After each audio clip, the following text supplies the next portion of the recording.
大家好，我是 Martin, and this is a Phrase a Day English. Welcome back to the new semester. Today we will learn the phrase to lead someone on, or as you would say in Chinese, 误导,蒙骗. So it means to deceive or mislead someone, make them think that something is true when really it is not.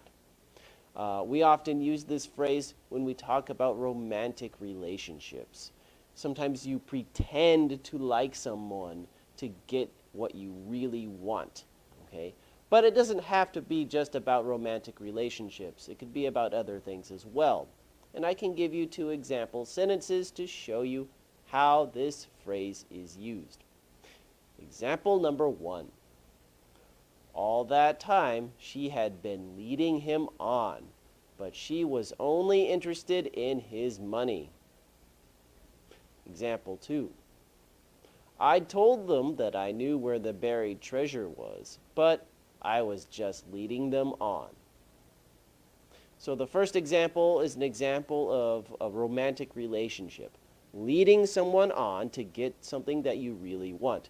Make them think that you like them, but you really don't. So the woman in the example is really interested in the man's money, not the man. So she pretends to like the man to get to his money.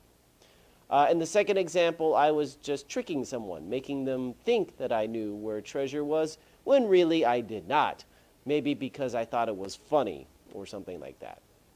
Well, if you want more examples of how to lead someone on in a romantic relationship, you can watch the movie Dangerous Liaisons. And I can explain it to you, but it's a little bit complicated, so I'm going to need a diagram. Here is my brief explanation of the movie Dangerous Liaisons. Okay, so you have Glenn Close. Glenn Close is very angry with her ex-husband because he has a new girlfriend, Uma Thurman. And she is very jealous of Uma Thurman. She wants to destroy her.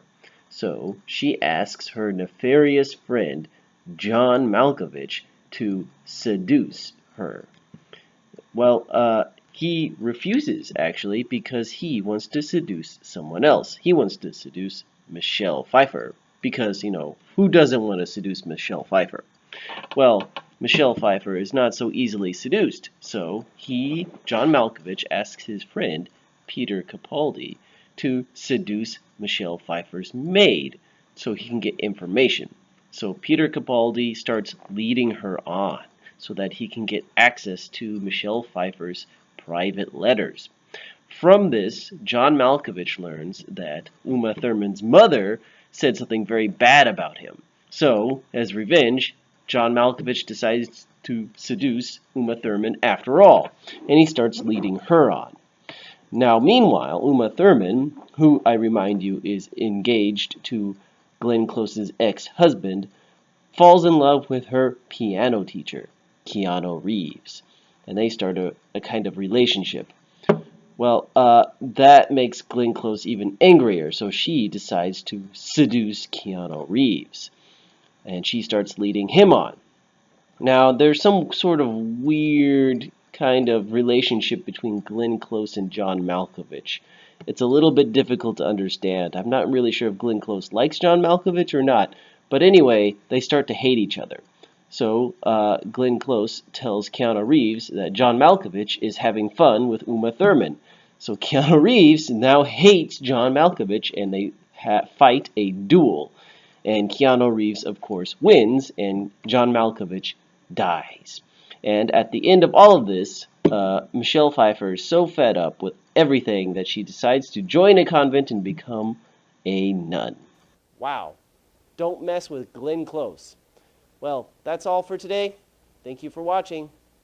Bye-bye.